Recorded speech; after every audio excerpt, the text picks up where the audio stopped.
I was going to make this video a couple of months ago when I heard an interview between you and Sam Harris.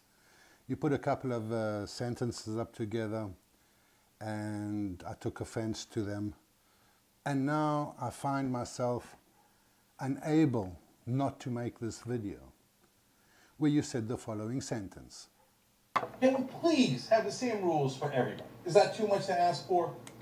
So what we're going to do is we're going to start with that first collection of sentences that I took offense to. But in all of those cases, it's not the religion alone that determines it. Religion is a factor, and I would say in the case of the Palestinians, a small factor. That in fact, if they had the power, my guess is as human beings, they would react very similar to the Jews and the Israelis, not in the good and the bad. I don't think they'd kill all the Jews, because you have to flip the situation completely, the context completely. On the other hand, would they also subjugate and occupy the Jews? I bet they would, because they're human beings, and that's apparently how human beings react. That it is driving the Pakistani, to be more fundamentalist. No, but what's interesting and perhaps ironic is that it might be driving the Sunni and the Shia to be more fundamentalist, and in that fundamentalism they then fight each other, which is not the only reason why they fight each other, but it makes that fight worse. But again, fundamental. So let's take this bit about religion first. You say it's a factor, a small factor, but it affects the whole Muslim world. Anyway, let's hear what Mohammed Abbas has to say about this. He's the head of the Palestinians.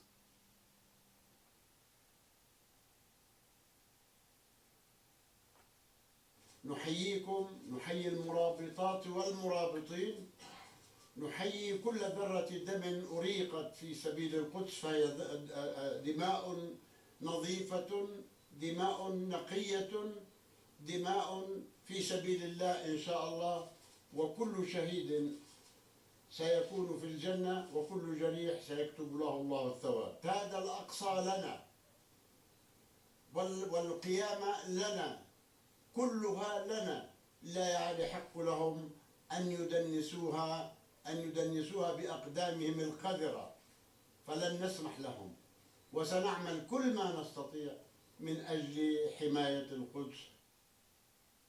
Okay, another story that's not mentioned, or no segment was done about it. Abbas accuses Israel of executing a 13-year-old. Execute our children in cold blood as they did to the child Ahmed Mansara. Now, the story about Ahmed Mansara is a 13-year-old Palestinian. Him and his cousin decide, well, they're going to go with knives and they're going to stab Israelis. So they go and they stab 2 Israelis. His stabbing spree was stopped by him being hit by a car, and then he was taken to hospital. The 13-year-old Palestinian child stabs a 13-year-old Jewish child. The child is an innocent, this Palestinian child. And why he's an innocent is because of things like this. This is an UNRWA school, a UN school in the territories.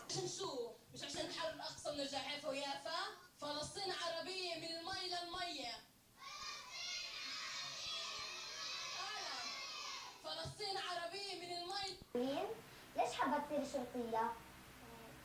ليش؟ زي مين؟ زي عمو. مين عمو؟ أحمد. هو شرطي؟ شو بيسوي طب الشرطي؟ بس حرامي وبيعمل مشاكل وبيطخ اليهود صح؟ انت بدك تصيري زيه؟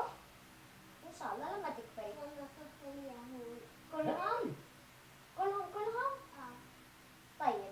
لا تقوم الساعة حتى يقاتل المسلمون اليهود فيقتلهم المسلمون فيختبئ اليهودي وراء الحجر والشجر فينادي الحجر والشجر قائلا يا مسلم يا عبد الله هذا يهودي خلفي تعالى فاقتل. What is life like here in Gaza? What is it like to be a 12 or 13-year-old boy now in Gaza? Very dangerous. It's very dangerous. Why? Because every day the airplanes go in the sky, and sometimes they may bomb some places, and I'm really scared that maybe the bomb can come on me. So by accident. Do you think that every day? Yes. Mohammed Sharaf's family had inexplicably moved to Gaza from Chesterfield.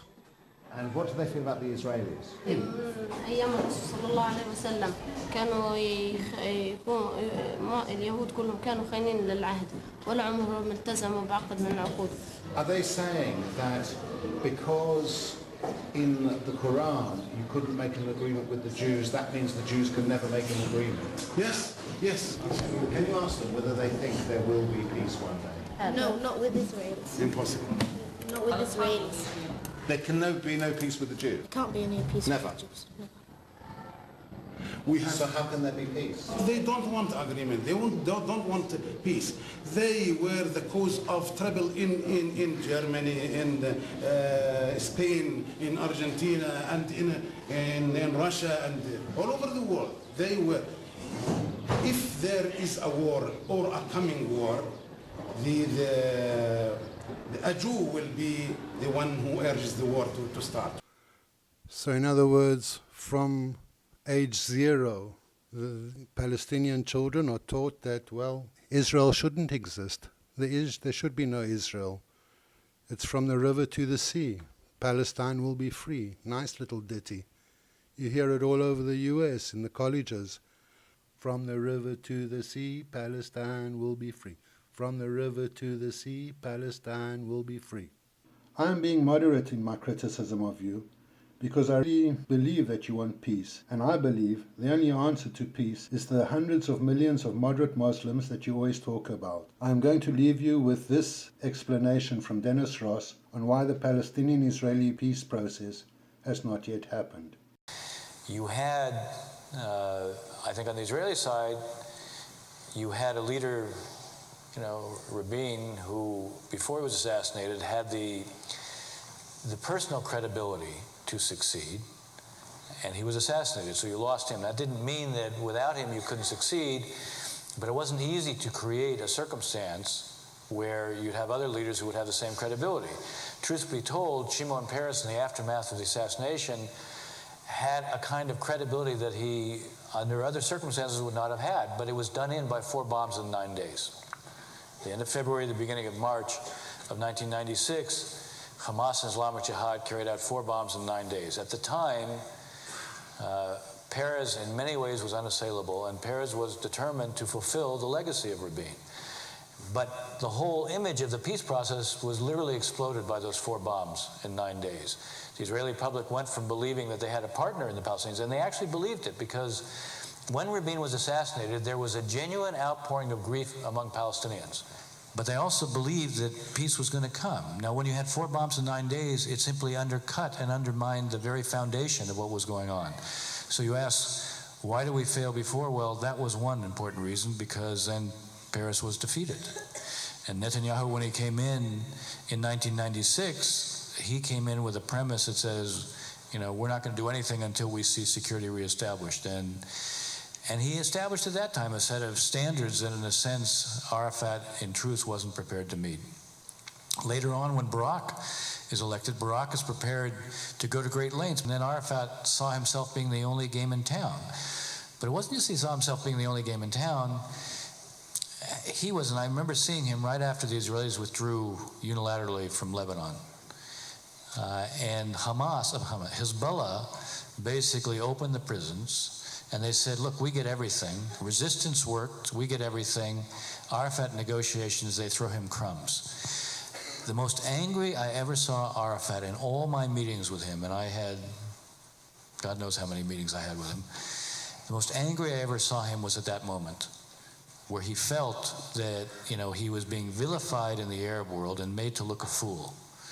I do think the seeds of the Second Intifada were planted then, when he decided, you know what, I'm going to show I can get something too. Now that of course comes a couple months after Camp David, where he doesn't move one iota. As Clinton says in the last day to him, we've spent 15 days here and you haven't moved a millimeter. And part of it was, I think, he was going to demonstrate in a different way that, he could resist also. And the Second Intifada then killed the peace camp in Israel. I mean, think about it. You have Ehud Barak, who at Camp David is prepared to divide Jerusalem. You know, he goes with a proposal that, by the way, doesn't go as far as the Clinton parameters 5 months later, which we present as in response to both sides asking us to present a bridging proposal. And not only is that turned down, as well as the performance of Camp David, but you have violence and then you have bombings. And it completely destroyed the peace camp in Israel. They've not recovered to this day.